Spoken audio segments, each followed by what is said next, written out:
Hello guys, and Digits here. Today I have something slightly different. Basically what this is it's a video with a couple different theories on retrograde time travel. What retrograde time travel means is the ability to travel backwards in time. In order to travel backwards in time, it's actually been theorized a lot, and a lot of space-time continuums actually allow for it to happen. So we'll be going over some of the different theories in the video. Let's get started.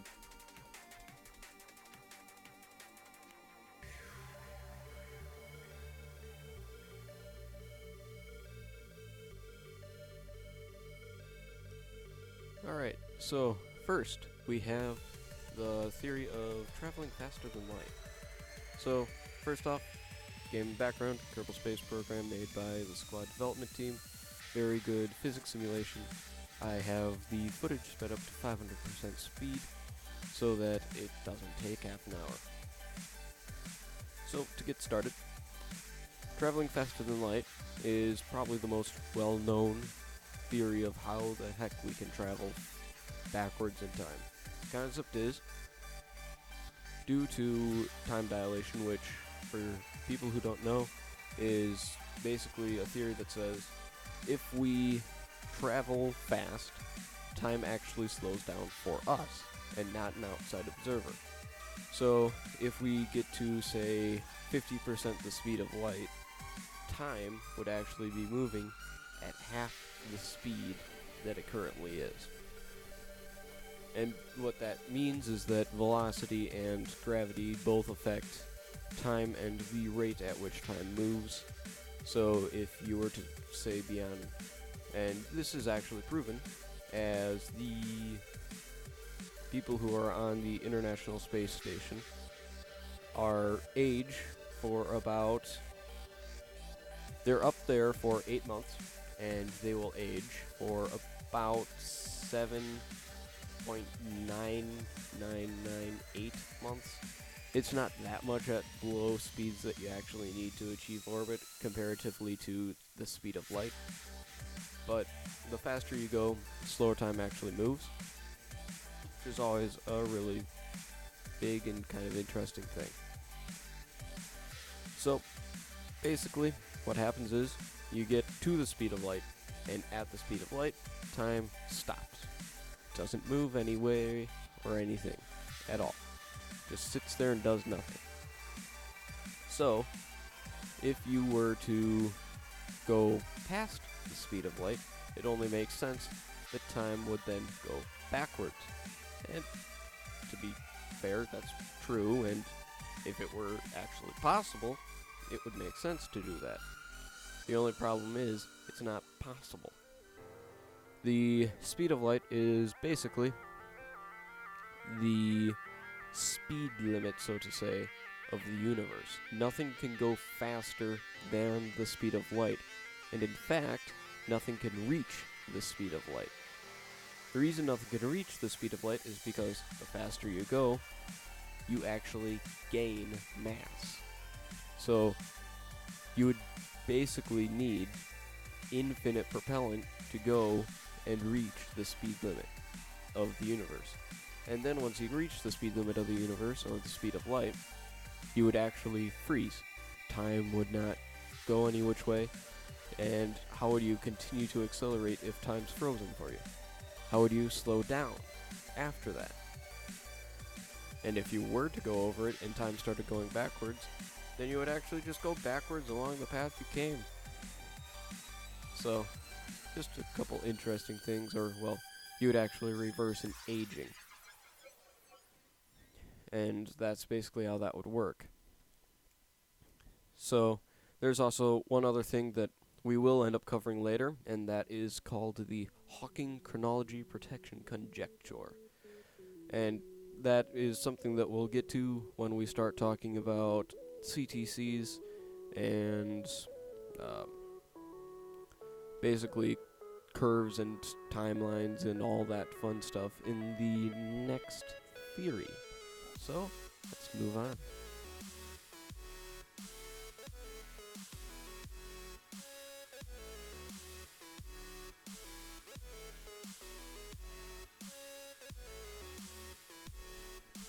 So, our next theory is the TARDIS theory, and that is an acronym. And no, it's not the Doctor Who acronym. It actually stands for Transversable, Achronical, Retrograde Domains in Space-Time. Now, this is a relatively unknown theory. It's relatively complicated, but it is by far one of the more compelling theories. Now, this theory does actually use two different space-times, and now you might be asking, how is that possible? Well, it's because different physicists in the world of theoretical physics come up with their own ways for the space-time to actually work. So, because of that, there's all sorts of different spacetimes out there. The two that this uses is the Rindler spacetime and the Minkowski spacetime. Now, the way it uses them is basically it forms a bubble. Pretty simple. And what it does with this bubble is on the inside it has the Rindler spacetime, and then on the outside it has the Minkowski spacetime. And the entire concept is they kind of move in opposite directions, so to say, and they create what are called closed time-like curves, or CTCs. And basically what happens is a time-like curve, or a timeline, it's basically what it is. It's by closing a time-like curve, you're making it so that it's always going in a repeating fashion, thus meaning that you're basically outside of time. You're still within space, but outside of time.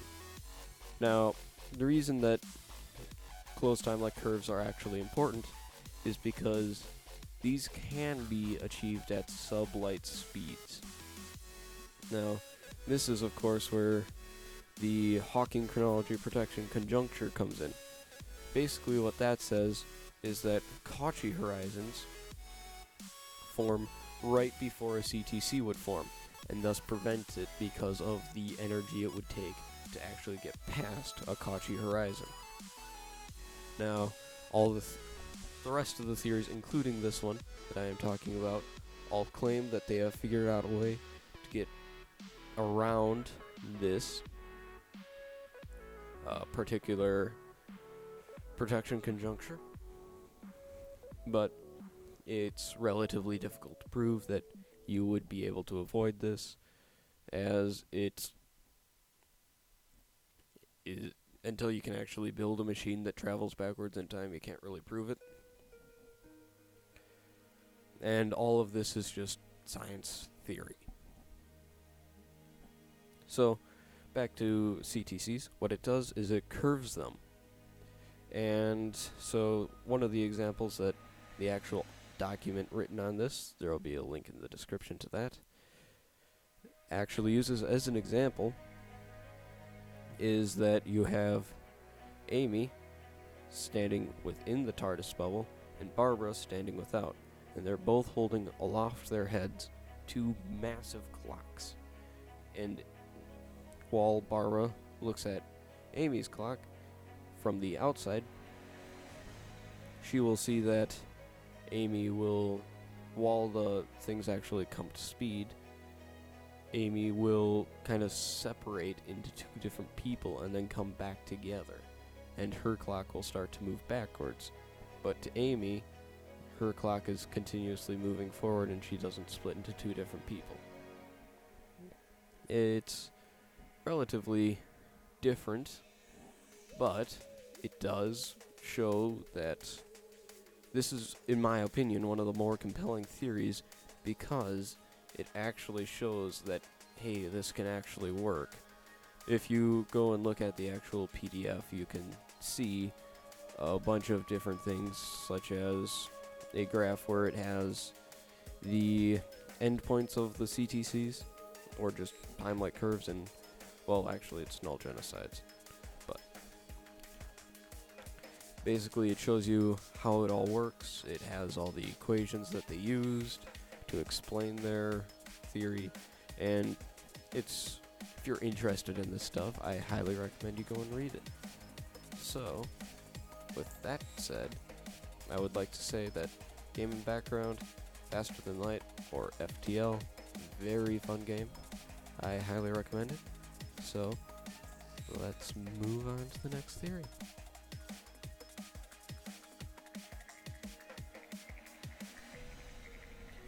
Third, we have the... Excuse me if I butcher this name. It is called the Alcumbri Warp Drive. And basically what this is it is the warp drive that you get from the classic Star Trek franchise. So the reason that I have FTL playing in the background is the FTL drive, I think, strongly resembles that of a warp drive. So let's talk about how a warp drive actually works. The way that a warp drive works is, at least in Star Trek, and it would be similar in FTL, you charge up. In Star Trek it's called the deflector dish, and what happens is it creates a field around the spacecraft. It's called a bubble, a space-time bubble and everything, because it strongly resembles a bubble.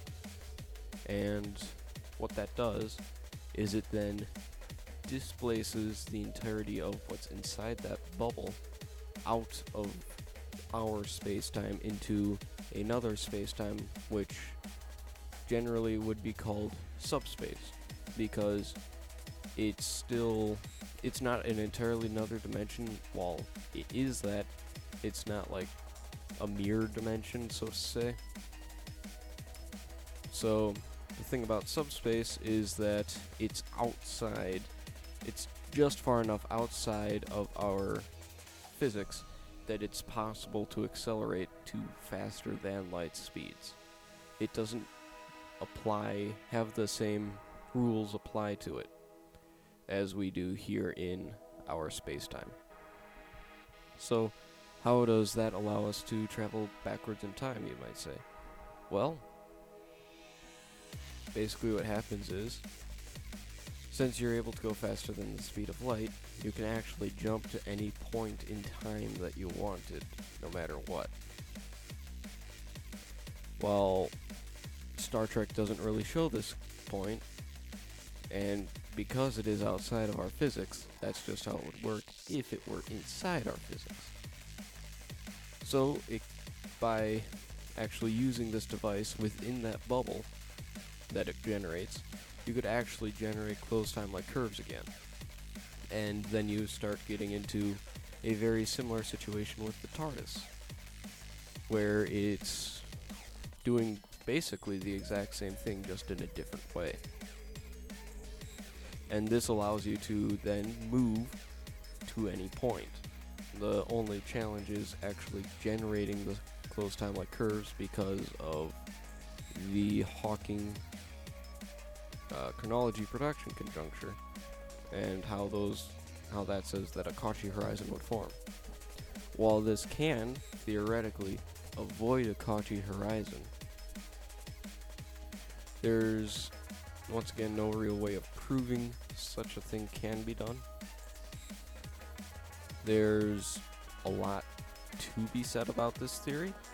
I think that it's very interesting, as I am a huge Star Trek fan. And the way it looks like in FTL is that it's a very similar thing. The ship phases out of existence and then appears in the next location with a very minimal amount of time occurring during that. Therefore, it only makes sense that this would actually be a warp drive, and that's how the FTL drive actually works. So for all of you FTL nerds out there, yeah, that's my opinion on it. I'm sure there's other opinions on it actually pushes the ship to faster than light speeds within the physical realm and causes it to phase out of existence because of that, which, yeah, it would. We wouldn't be able to see it. It's going faster than light. Well, we'd see it, but it would be behind it that we'd see it. Kind of like sonic booms. You hear the aircraft after you see it. That's all kind of the same idea. You would hear a sonic boom, whereas you would see something that's going faster than light after it's gone that speed. But the most compelling to me is that it's using a warp drive, and that's based off of the fact that it has shields and everything. So let's finish this one off and move on to the final one.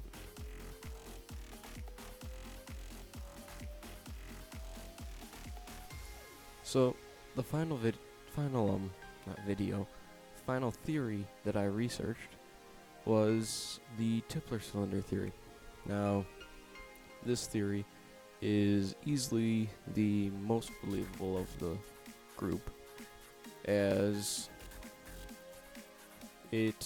while it hasn't been proven to work, as it's nearly impossible to prove, all of the math behind it really does work out better than the rest.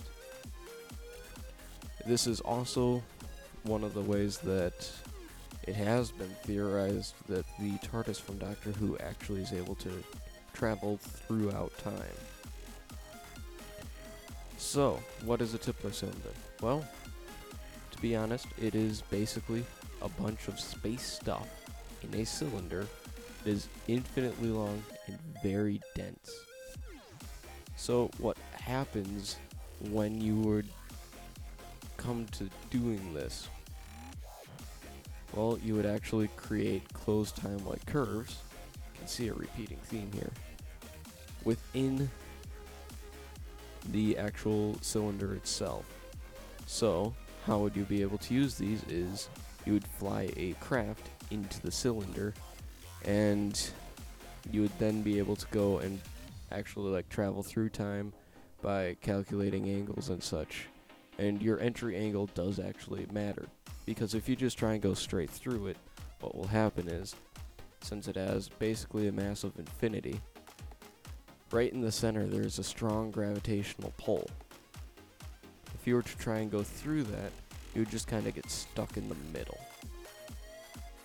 So your angle of entry is very important. You want to kind of skim along the outside of it, and you're going to go around it, and when you come out is going to, in theory, be when you would actually want to come out. And it's theorized that this is actually how the Doctor travels through time. Big Doctor Who fan too, so that's why that really does apply to me. But I just think that these are all really interesting ideas, as if we could travel back in time, think of the benefit that we would gain from being able to do so. There wouldn't really be that much that we couldn't do. We would be able to research anything that we wanted just by traveling back in time. If you had to write a paper on something, you could go back in time and actually watch the events unfold and be able to write a paper about it.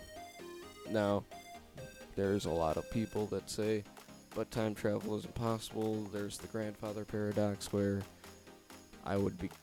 if I gave my grandfather the cold and he ended up dying, then I wouldn't exist and all that. And generally, yes, that can happen, but that's when you start getting into the two different kinds of time travel, and one is that it's actually creating an entirely different universe. So, I think I am about to wrap this up.